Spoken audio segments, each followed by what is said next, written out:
اور قلیل عرصہ خلافت کے بعد تقریباً 2-2.5 سال کا عرصہ بنتا ہے، جب آخری لمحات آئے 22 جمادی الثانی کو، تو صدیق اکبر رضی اللہ تعالیٰ عنہ نے صحابہ کو جمع کیا، فرمایا میرے صحابہ جب میں وفات پا جاؤں سب سے پہلے میرے جسم کو اللہ کے نبی کے دروازے کے پاس رکھنا اور کہنا کہ اللہ کے محبوب ابو بکر آپ کے پاس دفن ہونے کی اجازت چاہتا ہے، اگر کوئی اجازت ملے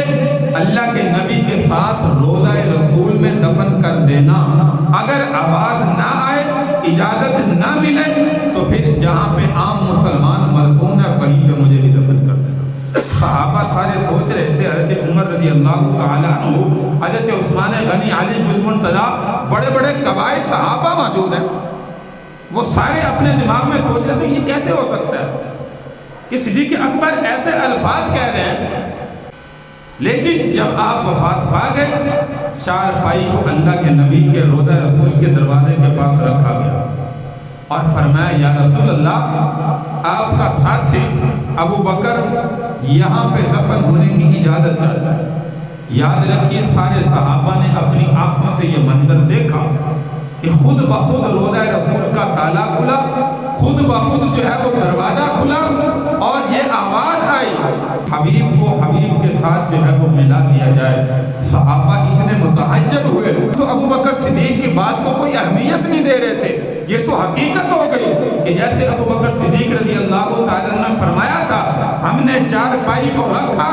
اور یہ جملہ کہا، خود بخود ہماری آنکھوں کے سامنے دروازہ کھلا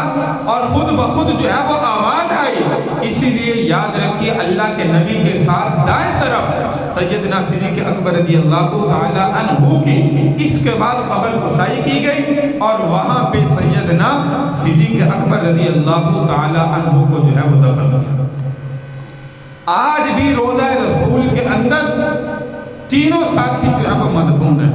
دوسرے نمبر پر صدیق اکبر رضی اللہ تعالیٰ عنہ اور تیسرے نمبر پر سیدنا عمر بن خطاب رضی اللہ تعالیٰ عنہ۔ وہ تو زندگی کے اندر حضرت عائشہ صدیقہ رضی اللہ تعالیٰ عنہ ابھی موجود تھی، تو حضرت عمر رضی اللہ تعالیٰ عنہ کو جب خنجر لگا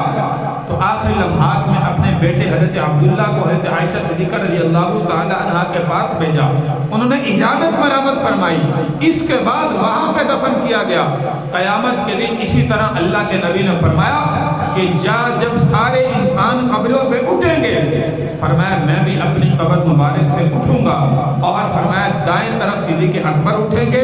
بائیں طرف سے حضرت عمر بن خطاب اٹھیں گے، دونوں کا ہاتھ پکڑ کر جو ہے وہ اپنی قبر مبارک سے کھڑا کیا۔ عقیدہ حیات النبی، یہ اپنا عقیدہ بنائیں۔ ہمارا الحمدللہ عقیدہ ہے کہ اللہ کے محبوب صلی اللہ علیہ وسلم اپنی قبر مبارک میں کیا ہے؟ زندہ ہے، صحیح سالم ہے، اللہ کی عبادت میں موجود ہے۔